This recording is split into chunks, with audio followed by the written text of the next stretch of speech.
ፊት ዋላ አንድ ሁለት ሶስት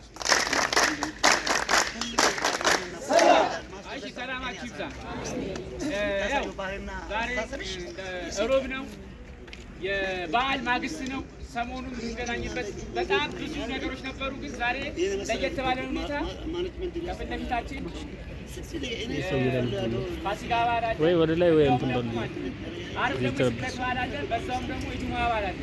ዛሬ አብዛኞቻችሁ ምናልባት ተክለ ሃይማኖት ቤተክርስቲያን መጣችሁ የበረከት ስራ ስታስታሰሩ የነበራችሁ ሰዎችም አላችሁ።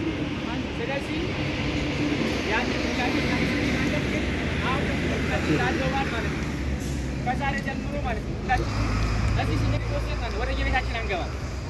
ቢያንስ እስከ 4 ሰዓት ድረስ አካባቢያችን እንጠብቃለን ማለት ነው።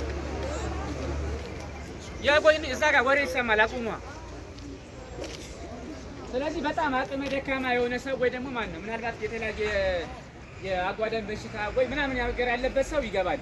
ሌሎቻችን ግን ጎልማሳና ወጣቶች ቢያንስ እስከ 4 ሰዓት እንቆያለን ማለት ነው። ስለዚህ ዛሬ ያው